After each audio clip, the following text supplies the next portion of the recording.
सहनावतु सहनौ भुनक्तु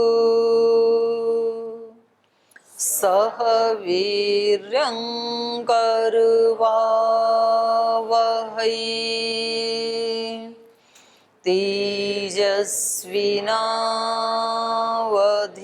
तेजस्विनावधीतमस्तु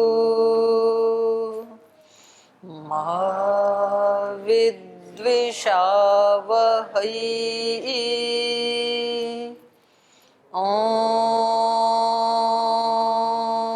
व्रतानां व्रतपते व्रतं चरिष्यामि तच्छकीयं तन्मेराध्यताम्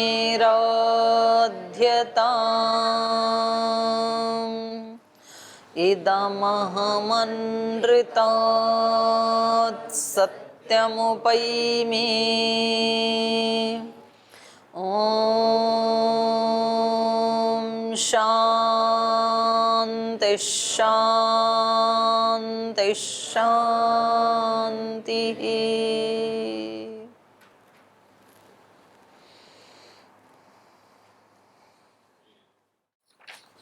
तो ये पढ़ रहे थे हम पृष्ठ 71 ना, अष्टम सर्ग पढ़ रहे हैं अयोध्या कांड का अष्टम सर्ग।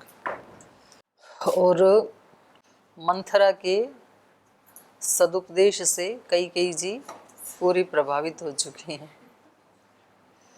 और अब उनको ही अपना आदर्श मान के पूछ रही हैं कि कोई ऐसा उपाय बताओ जिससे राम वन में जाएं, मेरा पुत्र क्यों जाए भरत, और भरत का राज्याभिषेक हो। तो ये ऐसे लोग तो मतलब उसमें रहते हैं ना, बिल्कुल तैयारी में ही रहते हैं कि उनको कोई थोड़ा सा सम्मान दे तो ये बिल्कुल उनकी गुरुजी बन बैठी हैं। तो पता नहीं कहाँ की घटना ढूंढ के लाई हैं कि कभी ऐसे एक युद्ध हुआ था, उसमें आप साथ गई थी, उन्होंने आपको वरदान दिए थे। मैं तो साथ गई नहीं, मुझे तो नहीं पता, आपने ही मुझे आके बताया था। तो अब मौका है, आप अपने वो दोनों वरदान मांग लो। तो ऐसे ऐसे लोग जो हैं वो सब चीज़ें स्टोर करके रखते हैं अपने चित्त में, कब कौन सी बात कहाँ कहनी है, किस तरह से झगड़ा करवाना है, तो ये तैयार रहते हैं। तो ऐसा इन्होंने किया। तो यहाँ तक ही पढ़ा था, इतना ही पढ़ा था ना। तो अब बताइए, आपको कुछ पूछना है पीछे से, कोई प्रश्न आपका पीछे से? ओम जी बहन जी प्रणाम। ये दो बार तो ऐसे दिए, एक तो भरत जी की जो वन में जाना था वो राम जी को बतला दिया। ये 14 साल की क्यों सोचा, क्या महिमा है? ये तो मुझे भी नहीं पता 14 एकदम से मन में क्यों आया। क्यों मन में इसका आया, क्या मंथरा की मर्जी, अब वो तो उससे पूछना तो पड़ेगा। आजीवन भी दे सकता, नहीं भाई वन में चले जाए। आजीवन भी मेरे ख्याल में 14 साल की जेल होती है। 12 साल का होता है आजीवन था। 12 या 14 होती है उसी समय आजीवन। से लागू हुआ। अब ये तो पता नहीं पर आज भी जो आजीवन कारावास वो 14 वर्ष का ही होता है। तो आप और विचार करो, अभी तो आप काफी मनीषी हो गए। 14 ही क्यों, 14 का क्या प्रयोजन हो सकता है, तो आप सबके लिए होमवर्क है ये। सारी बातें मैं ही क्यों सोचूं, आप भी तो अपना दिमाग खर्च करें, मेरा बिल्कुल क्यों खर्च कराएं। जी बोलिए। ओम प्रणाम दीदी जी। दीदी जी, हमारे वैदिक शास्त्रों में 4 युग बताए गए हैं, तो इसमें 4 युगों की कोई परिभाषा बताए हैं क्या? जैसे सतयुग, त्रेता युग, द्वापर युग। पहले ये बताओ 4 युग कहाँ बताए हैं? अगर कहीं 4 बताए होंगे तो नाम भी जरूर बताए होंगे।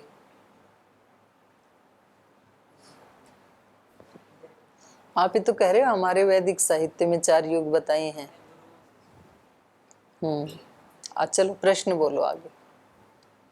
तो ये जो चारों युग हैं, इसमें जो 4 युग बताए हैं, सतयुग, त्रेता युग, द्वापर युग और कलयुग, तो इसकी परिभाषाएं भी होंगी। जैसे सतयुग इसको बोलते हैं, त्रेता युग इसको बोलते हैं। सत्व प्रधान है उसमें, उसको सतयुग कहा है। ज्यादातर लोगों में सत्व की प्रधानता है। जैसे आपने सुना वैसे ही मैंने सुना है, तो मैं भी सुना हुआ ही बताऊंगी। अब मैं अपने घर से कहाँ से लाऊं नई चीजें। इसका अर्थ जैसे संस्कृत में निकल सकता है, जैसे त्रेता है, द्वापर, इसका क्या त्रेता अर्थ? मतलब तीसरे नंबर पे आने वाला, जब नीचे से गिनेंगे तो तीसरे पे आते हैं ना, द्वितीय स्थान पे आने वाला। और कलयुग? जिसमें मशीनरी का ज्यादा काम होगा, टेक्नोलॉजी का, वो कलियुग। कलयुग, कलियुग, कल पुर्जे कल कारखाने, ऐसे सुना होगा ना आपने। तो टेक्नोलॉजी तो आजकल काफी आगे एडवांस है ही। और जी उधर दो। ओम दीदी प्रणाम। ये जो चतुर्युग के 4 युगों का जो वर्णन है, ये महाभारत में वन पर्व में मार्कंड ऋषि ये जो युधिष्ठिर इसको काफ़ी बताते हैं, तो काफ़ी अच्छा वो ये बड़ा। मार्कंडेय पुराण में भी है, महाभारत का ही है वो तो, और इसमें भी है, मनुस्मृति में भी है, और ज्योतिष ग्रंथ में भी है।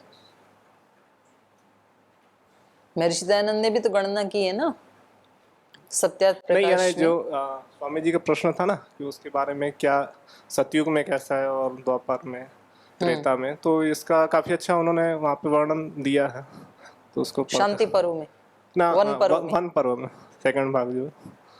तो स्वामी जी आपका उत्तर मिल गया। वन पर्व का अध्ययन करो और मुझे भी बताना पढ़ के। जी ओम दीदी जी नमस्ते। मुझे ये जानना चाहता हूँ, जो जन्म मरण जो चक्र है, इससे कि कैसे मुक्ति मिले हम लोगों को, कैसे ओवरकम मिले, ये दोबारा आना पड़े। क्यों, आपको कष्ट क्या है ये बताओ। यहाँ रहने में अच्छे भले सेवा कर रहे हैं, भजन कर रहे हैं, तो आपका मन नहीं लगता इसमें? मन तो लगते, लेकिन दोबारा पैदा नहीं होगा ये चाहता हूँ। नहीं, क्यों नहीं पैदा होना चाहते, वही तो मैं पूछ रही हूँ। दिक्कत क्या है? किसी काम के पीछे हेतु होना चाहिए ना भाई। वे सब लोग कहते हैं कि जन्म मरण के चक्र से छूटें, यही एक मानव जन्म ऐसा है जिसमें छूट सकते हैं, और हम उनकी बात सुन करके ऐसा मानने लगें, तो फिर ये हमारे लिए सत्य नहीं है। तो पहले आपको इसका हेतु बताना पड़ेगा, क्यों। दीदी और बताने की बात नहीं है, मतलब अपने मन में ढूंढना पड़ेगा पहले। दीदी हम लोग तो ये सोच के इस लाइन में आया है, हाँ। ये सब सब त्याग करके, इवन पापा मम्मी को भी त्याग करके, नौकरी सब त्याग करके ये सुनना लिया है, जैसे दोबारा जन्म ना हो। तो इसका यही तो मैं कह रही हूँ कि ये जो बात है ये सुनी सुनाई है कि भाई हमने घर बार मम्मी पापा को इसलिए त्यागा कि भगवान को पाएं और दोबारा जन्म ना हो। तो रही बात मम्मी पापा की, तो 2 मम्मी पापा को त्याग के कितने मम्मी पापा बना लिए फिर। जो गुरुजन है वो माँ बाप जैसे ही होते हैं ना। बिल्कुल 1-2 भाई बहन का त्याग करके फिर कितने भाई बहन बना लिए, तो वो तो त्याग कुछ भी नहीं हुआ। परिवार को, छोटे को आपने बड़ा बना लिया, बस इतनी बात है, बाकी कोई त्याग नहीं है। ठीक। और दूसरी बात ये जो आप कह रहे हो कि हमें दोबारा ना आना पड़े, तो इसकी आपको जिस दिन अनुभूति होगी कि दोबारा क्यों नहीं आना पड़े। देखो, दोबारा न आने का एक ही कारण समझ में आता है कि भाई आदमी बहुत ज्यादा दुख से दुखी है, तभी तो किसी काम को नहीं चाहेगा ना। मतलब हमारे लिए कोई वस्तु या कोई व्यक्ति हेय कब बनता है, त्याज्य कब बनता है? जब हमें उससे अत्यंत दुख की अनुभूति होती है कि भाई ये नहीं चाहिए, इसके अलावा कुछ भी मिले। तो वो अनुभूति जिस दिन हो जाएगी, अब वो अनुभूति दुख में तो होती है, जब दुख आता है ना तब हमें लगता है कि भाई ये नहीं होना चाहिए, ये क्यों हो गया। लेकिन वो अनुभूति सुख में नहीं होती है, सुख हमें अच्छे लगते हैं। और जो आत्मवेत्ता ऋषियों ने बताया, वो उन्होंने ये बताया कि ये जो सुख हैं ये भी दुख से लिपटे हुए हैं। निखालिश सुख कोई भी नहीं है संसार का, कोई भी अच्छे से अच्छा सुख वो बिना दुख के नहीं है। तो ऐसे बताया ऋषियों ने कि जैसे अमृत में थोड़ा विष मिला हुआ हो तो भी उसको अमृत थोड़ी कहेंगे, खीर में थोड़ा विष मिला हो तो उसको खीर कहेंगे कि विष कहेंगे? खीर समझ के खा लोगे या विष समझ के छोड़ दोगे? क्या करोगे आप? खीर है, देखने में अच्छी सी खीर ही दिख रही है, काजू बादाम पिस्ता किशमिश सब उसमें डला हुआ है, नारियल आदि, लेकिन 2 बूंद किसी ने केवल विष मिलाया है और वो दिख भी नहीं रहा है, दिख तो खीर ही रही है, लेकिन आपको किसी ने बताया कि इसमें 2 बूंद जहर मिला हुआ है। तो अब आप इसको खीर समझ के खा लेंगे या जहर समझ के छोड़ देंगे? जहर समझ। 2 ही तो बूंद हैं और वो भी दिख नहीं रहा, लेकिन वहां हमारा ज्ञान काम करता है कि भाई 2 बूंद भी हमें मारने के लिए पर्याप्त हैं, तो इसलिए हम उसको छोड़ देते हैं, ग्रहण नहीं करते हैं। लेकिन जो जीवन के जो सुख हैं उनको हम ऐसे समझ के त्याग नहीं करते हैं कि इनमें भी दुख ही मिला हुआ है। परिणाम ताप संस्कार दुखे गुण वृत्ति विरोधाच्य दुखमेव सर्वम विवेकिन। ये अनुभूति होती है योगियों को। योगियों को अक्षिपात्र कल्पा बताया योग दर्शन के भाष्य में, व्यास भाष्य में व्यास ऋषि ने कहा कि जो योगी सन्यासी होते हैं उनका स्वभाव आंख जैसा होता है। आंख का स्वभाव क्या है? आंख को जो मकड़ी का जाला होता है ना, बहुत पतला सा धागा, वो भी यदि गिर जाए आंख पे तो आंख को सुहाता नहीं है जब तक निकाल ना दे। आप पानी से धोएंगे आंख को, या आई कप लेके धोएंगे, या कटोरी में पानी लेके धोएंगे, या छींटे मारेंगे, कुछ भी करेंगे आप, या आई ड्रॉप डालेंगे, आप उसको बाहर निकालना चाहते हैं। ये तो आंख का स्वभाव है। और हाथ पैर पूरे शरीर का स्वभाव ये है कि ये 5-7 मीटर का कपड़ा डाल रखा है और कोई परेशानी नहीं है इस शरीर को। आंख को छोटे से धागे से भी परेशानी, वही शरीर है एक ही, एक शरीर में रहते हुए भी एक अंग ऐसा है जिसको छोटे धागे से भी परेशानी है। इतना छोटा सा भी कनक कोई गिर जाए उससे भी परेशानी इसको, और इस पूरे शरीर को कोई परेशानी नहीं। अभी सर्दी आएगी तो मोटे मोटे कंबल, शाल, स्वेटर कितना डाल के रखते हैं, तो भी कोई परेशानी नहीं है।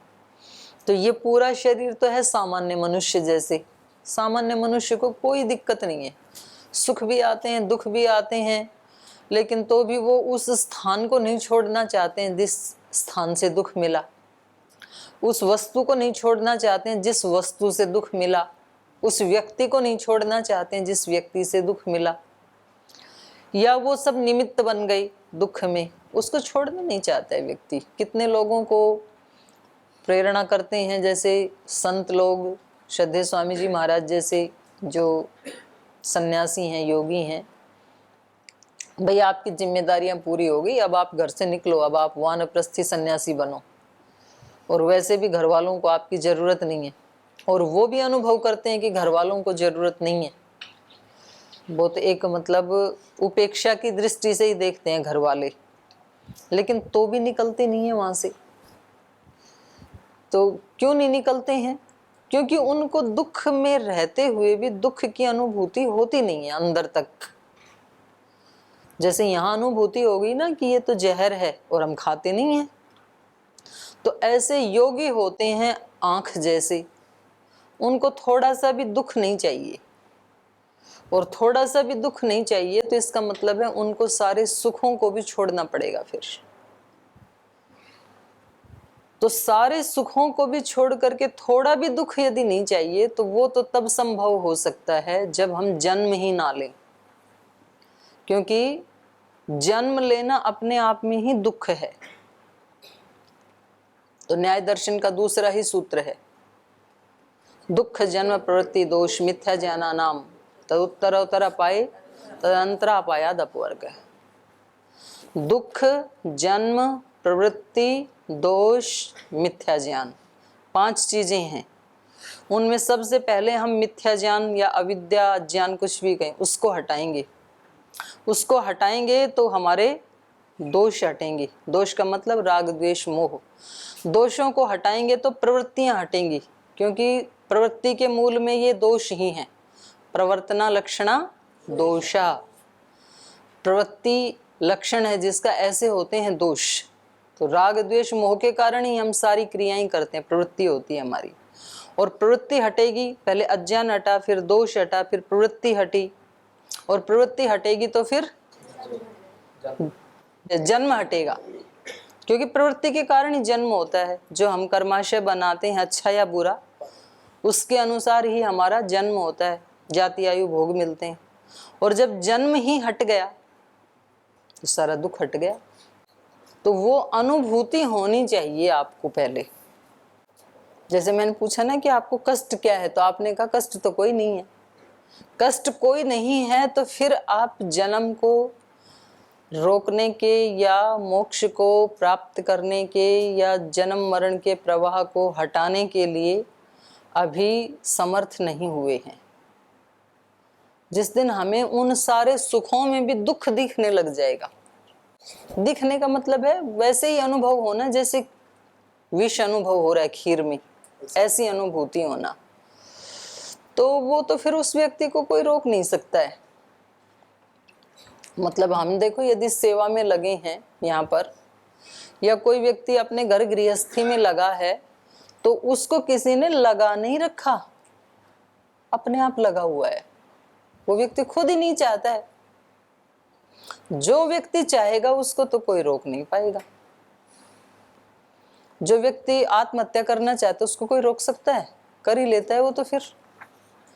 जो व्यक्ति घर से भागना चाहता है उसको कोई रोक सकता है? आप भागाए सारे, किसने अनुमति दी थी? ऐसे ही जो व्यक्ति भगवत प्राप्ति करना चाहता है उसको कोई रोक नहीं सकता है, वो तो कर ही लेगा। लेकिन वो अभिप्सा तो हो पहले। अभी हम पहले शास्त्र में सुनी हुई बातों को समझते हैं, जानते हैं, लेकिन तो भी ऐसी अनुभूति हमें नहीं है। तो वो अनुभूति तो होगी जब हम दोनों चीजें साथ साथ होंगी। जब आप ध्यान करेंगे, उपासना करेंगे, अष्टांग योग का पालन करेंगे, तो आपको एक ऐसे विलक्षण सुख की अनुभूति होगी जो बाहर के सुख नहीं उसकी पूर्ति कर सकते। जो समाधि का सुख है, जो ध्यान उपासना का सुख है, उसमें बाहर की कोई वस्तु नहीं मिलती है हमें। कोई पूछे कि ये जो सुख था ये कैसा था?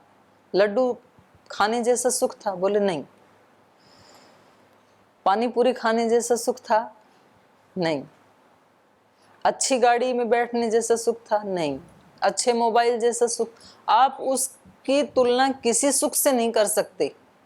तो कोई पूछे कि फिर कैसा सुख था? बोले वो इन संसार के सब सुखों से अलग था, अपने आप में ही मैं स्थित था। गहरे ध्यान में जब आप थे तो एक तरफ आपको उस वाले सुख का लालच लगेगा कि उस सुख को और प्राप्त करूं, और जैसे जैसे वो मिलता जाएगा ये छूटता चला जाएगा। आप कहेंगे इसमें तो कुछ भी सुख नहीं था जिसको मैंने सुख मान रखा था, असली सुख तो यही है। उसमें बढ़ते जाएंगे, ये छूटता जाएगा। ये छोड़ना नहीं पड़ता है, जन्म आदि का प्रवाह छोड़ना नहीं पड़ता, छूट जाता है। और वो जो है उसकी तरफ हम बढ़ते हैं, वो तभी बढ़ते हैं जैसे उसमें अभ्यास वैराग्य में भी बताया ना कि अभ्यास का मतलब ही क्या है कि चित्त को एक तरफ से रोक के दूसरी डायरेक्शन में लगाना। चित्त की एक स्थिति है प्रशांत वाहिता, उसमें बिल्कुल शांत रहता है वो, बिना किसी वस्तु के, बिना किसी व्यक्ति के, बिना किसी बाह्य आलंबन के बिल्कुल शांत रहता है। उसका एक प्रवाह बनाने का यत्न करना, वो 1-2 सेकंड के लिए तो सभी का ही होता है, कोई बड़ी बात नहीं है। 2-4 मिनट के लिए भी हो सकता है किसी का, 5-10 मिनट के अभ्यास से होता है, आधे घंटे का अभ्यास करने से होता है, 1-2 घंटे का अभ्यास करते करते हो जाता है। अब ये होता है संकल्प पूर्वक। मानो किसी व्यक्ति ने संकल्प कर लिया भी सुबह उठ करके मेरे को 7-8 बजे तक मौन रहना है और चित्त की प्रशांत वाहिता को बनाए रखना है किसी भी स्थिति में, तो पहली बात वो ज्यादातर बाहर की परिस्थितियों से बचना चाहेगा। ये अलग रखो अपने आप को, इन्वॉल्व नहीं होगा, नहीं तो व्यक्ति उठते ही पहले मोबाइल को देखता है, व्हाट्सएप। वो तो कचरा है, कभी भी नहीं देखना चाहिए। उठते ही कभी न्यूज चैनल नहीं देखना चाहिए। उठते ही कभी दूसरे भजन आदि भी सेकेंडरी हैं। अपने आप के साथ रहना चाहिए। कोई समय तो ऐसा हो जब आप बाहर के सब आलंबनों से छुट करके अपने आप के साथ हैं और फिर आप उसको अनुभव करें, उसकी अनुभूति को। नहीं तो व्यक्ति को कुछ भी नहीं है तो भजन ही लगा लेता है, बोले इधर भजन हो रहा है, इधर हम प्राणायाम कर रहे हैं। भाई तो अपने आप के साथ बैठ के प्राणायाम करना। ओंकार की चैंटिंग लगा दी, उधर से आवाज आ रही है ओम, और ये आंख बंद करके बैठा, तो आप उस ध्वनि के साथ हैं, अभी आप अपने साथ नहीं हैं अभी भी। तो कुछ तो ऐसा अभ्यास करे व्यक्ति कुछ समय अपने आप के साथ रहने का, तब आपको पता लगेगा खुद के साथ रहने का आनंद क्या है। वो आनंद सबसे बढ़िया है। तो उसका जैसे जैसे अभ्यास होगा तो संसार की चीजें छूटती जाएंगी। जब आपकी कोई प्रवृत्ति ही नहीं बनेगी तो फिर आपका जन्म भी नहीं होगा। ठीक है, तो आप पहले जो काम करते हैं उसको सेवा में कन्वर्ट करें, फिर सेवा को पूजा में कन्वर्ट करें, निष्काम कर्म में कन्वर्ट करें। जब आगे का कोई कर्माशय नहीं बना तो जन्म होगा क्यों आपको। और पीछे वालों को भून डालो योग की अग्नि से। पीछे के संस्कार हैं उनको तो जला दें योग अग्नि से, आगे के बनने ना दें, हो जाएगा काम आपका। और कोई प्रश्न है जी, बोलिए। ओम दीदी जी। दीदी जी, इसमें सप्तम सर्ग में बताया गया 16वें नंबर सूत्र में कि भरत को श्री राम उसको देश निकाला कर देंगे और राम या मरवा भी सकते हैं, ऐसा उसमें मंत्रा ने कैकेयी जी से कहा है। तो इसमें उन्होंने शत्रुघ्न के बारे में जिक्र क्यों नहीं किया इसके अंदर? जैसे भरत और शत्रुघ्न के साथ दोनों ही गए हुए, अपने नाना जी के पास गए हुए, तो उनका जिक्र क्यों नहीं किया जैसे शत्रुघ्न? क्योंकि इनका राग तो केवल भरत के प्रति है ना, तो ये उन्हीं की चिंता करती हैं बस। शत्रुघ्न से तो कुछ लेना देना नहीं है इनको। और जैसे इसमें आगे भी कहा है कि जैसे अश्विनी कुमारों का संज्ञा दिया जाता है राम और लक्ष्मण को, तो शत्रुघ्न को उसको हे क्यों समझ थी लिया? ही जोड़ी, भरत और शत्रुघ्न की जोड़ी थी ही जी। पर इसको तो अच्छी चीज कोई दिखाई नहीं देती ना, मंत्रा को तो इसको उल्टा उल्टा ही दिखाई देता है सब। तो शत्रुघ्न के बारे में इनको कुछ भी, इसका ध्यान ही नहीं है उधर उसके बारे में। ये बस केवल उतना ही देखती है जितना देखना चाहती है, बाकी जो है वो सारा नहीं देखती है। ये कुछ लोग ऐसे होते हैं ना, वो ही सुनना चाहते हैं जो उनको पसंद है, दूसरे को पसंद है वो सुनना नहीं चाहते। वो ही देखना चाहते हैं जो उनको पसंद है, जो एक्चुअल में है वो देखना नहीं चाहते हैं वो। तो ऐसे मंत्रा कर रही है।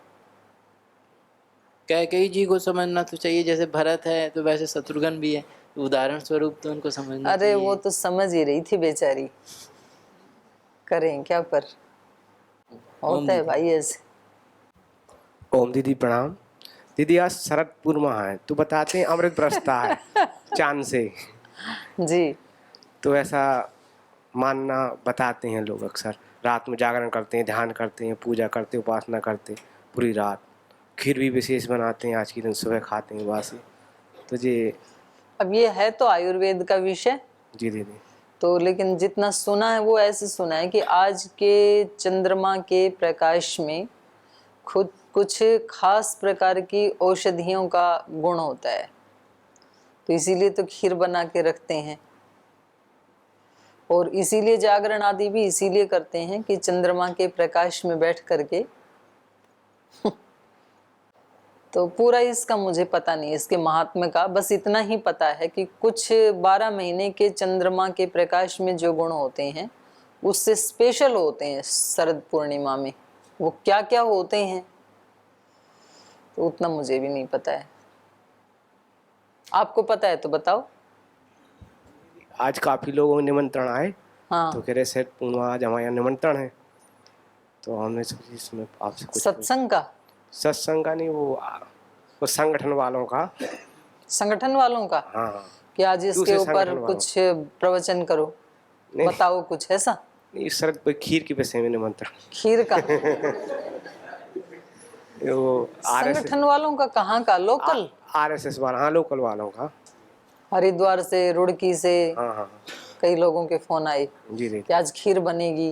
हाँ खाने की जगह में भारत वाले कभी नहीं चूकते हैं। कोई ना कोई बहाना चाहिए। तो ठीक है, मंगवा लो, यहाँ तो काफी ब्रह्मचारी हैं, बांट देना। भाई यहाँ वाले तो खुद बनाएंगे, हर साल बनाते हैं। तो ठीक है, चलो इस बहाने से कम औषधि वाली खीर खाने को मिल जाती है, अच्छी बात। अच्छी चीजें तो खा लेनी चाहिए, कोई बुरी चीज तो है नहीं। चलूं आगे? हो गए प्रश्न तो पूरे, लेकिन आप ज्यादा गहरा चिंतन नहीं करते हो भाई, छोटे छोटे प्रश्न पूछते हो। और थोड़ा सा गहरा चिंतन किया करो, थोड़े गहरे प्रश्न पूछा करो। और तो इन्होंने याद दिलाया कि उस समय आप जब युद्ध में गए थे और जब महाराजा दशरथ बेहोश हो गए थे, तो आप ही उनको युद्ध के बाहर लेकर के आए थे रथ के ऊपर और उनकी सेवा की थी। और आपकी सेवा से प्रसन्न होकर के उन्होंने आपको 2 वरदान दिए थे, तो ये आप आज मांग सकते हैं। तौ वरौ याच भर्तारं भर्तस्याभिषेचनं प्रव्राजनं च रामस्य त्वं वर्षाणि 14 हि वर्षाणि रामे प्रव्राजिते वनं प्रजाभावगतस्नेहः स्थिरः पुत्रो भविष्यति क्रोधागारं प्रविश्याद्य क्रुद्धे वाश्वपते सुते शेष्वान्तरहितायां त्वं भूमौ मलिनवासिनी मास्मैनं प्रत्युदीक्षेथा मा चैनम् अभिभाषथाः रुदन्ति चापि तं दृष्ट्वा जगत्यां शोकलालसा दयिता त्वं सदा भर्तुरत्र मे नास्ति संशयः त्वत्कृते स महाराजो विषेदपि हुत मणिमुक्ता स्वर्णं च रत्नानि विविधानि च दद्याद् दशरथो राजा मास्म तेषु मनः कृताः। तौ वरौ याच भर्तारम, तो अपने पति से उन दोनों वरदानों को आज आप मांग लो। भरतस्य अभिषेचनम, भरत का राज्याभिषेक, ये पहले वरदान के रूप में मांगो। और रामस्य च 14 वर्षाणि प्रव्राजनम, और तुम ये 2 वर के रूप में, पहला तो भरत का राज्याभिषेक और दूसरा राम का 14 वर्ष का वनवास।